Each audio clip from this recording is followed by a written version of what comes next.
হয়, আচলতে আমি বোকাখাত প্ৰশাসন আছে নাই আচলতে আমাৰ সন্দেহ হয়। আজি ধৰক ইয়াত যিখিনি জাবৰ জোঁথৰ পেলাইছে সেইখিনিকে ধৰি ধৰক বোকাখাতৰ সমগ্ৰ বোকাখাতৰ যিখিনি থলুৱা মানুহক গৰু চোৰকে ধৰি আমি আচলতে বোকাখাত প্ৰশাসন আছে নাই আমি অসম জাতীয় জোঁথৰ পাছত আমি আচলতে সন্দেহ কৰোঁ যে বোকাখাত প্ৰশাসন আছে নাই প্ৰশাসন বোলা যন্ত্ৰটো আছে নাই আমি সন্দেহ কৰিছোঁ। চাওক কাজিৰঙা হাৰ্থপ বুলি ক'লেও বেয়া কৰা নহয় যে এই নৈখনৰ কাষতে আজি ইমান জাবৰ জোঁথৰ পেলাইছে। ইয়াত পুলিচ প্ৰশাসন অহা যোৱা কৰি থাকে, পৌৰসভা আছে, পৌৰসভাই হওক বা প্ৰশাসনিক ব্যৱস্থাটো চাব লাগে যে কাজিৰঙা হাৰ্থপখন নৈখনত যদি এই জাবৰ জোঁথৰ পেলাই আপোনালোকে চাওক তাত বটল শিলৰ পৰা ধৰি কেনেকুৱা ধৰণৰ প্লাষ্টিক বস্তু পেলাই দিছে। তাৰপিছত নৈখনত যোৱাৰ পিছতো কাজিৰঙাৰ ভিতৰলৈ যাব, কাজিৰঙাৰ ভিতৰলৈ যোৱাৰ লগে লগে জৈৱ বৈশিষ্ট্য প্ৰতি ভাবুকি আহিব। আমি কৈছোঁ যে কাজিৰঙাখন আমাৰ হাৰ্থপ, কাজিৰঙাৰ প্ৰতি কিবা ভাবুকি আহিব আৰু তাত যুৱ ছাত্ৰই ৰৈ থাকিব, সেইটো কোনো কথা নহয়। বোকাখাত পৌৰসভাৰ অধীনৰ এই মৰিধনশ্ৰী এই নৈখনৰ লগত কাজিৰঙা ৰাষ্ট্ৰীয় উদ্যানৰ ওতঃপ্ৰোত সম্পৰ্ক আছে। কাজিৰঙা ৰাষ্ট্ৰীয় উদ্যানৰ জীৱকুলৰ সম্পৰ্ক আছে, জৈৱ বৈচিত্ৰ্যৰ সম্পৰ্ক আছে।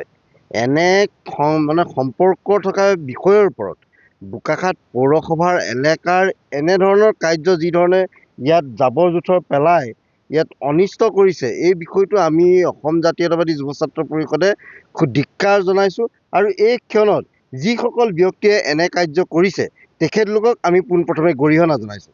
আৰু এনে প্ৰেক্ষাপটত আমি যিহেতু বোকাখাতৰ লগত কাজিৰঙা ৰাষ্ট্ৰীয় উদ্যানৰ ওতঃপ্ৰোত সম্পৰ্ক আছে আৰু কাজিৰঙা ৰাষ্ট্ৰীয় উদ্যানক লৈ আমি বোকাখাতবাসী সদায় গৌৰৱান্বিত। আৰু বোকাখাতবাসী আৰু কাজিৰঙা ৰাষ্ট্ৰীয় উদ্যান এটা মুদ্ৰাৰ ইপিঠি সিপিঠি সম্পৃক্ত এটা বিষয়। আৰু আমি জনগণে যদি এই বিষয়টো আমি সজাগ নহওঁ, কেনেধৰণে কাজিৰঙা ৰাষ্ট্ৰীয় উদ্যান বাচিব, এক প্ৰশ্নৰ যোগ্য বিষয়। আৰু এই বিষয়বোৰ সকলো ৰাইজে আলোচনা কৰা উচিত।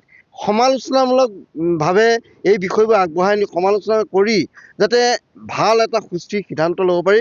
আৰু বোকাখাত পৌৰসভাই এই বিষয়ত গুৰুত্বপূৰ্ণ ভূমিকা গ্ৰহণ কৰিব বুলি আজি আমি এই ক্ষণৰ পৰা দাবী জনাইছোঁ। আৰু বোকাখাত পৌৰসভাৰ এই গুৰুত্বপূৰ্ণ দায়িত্ব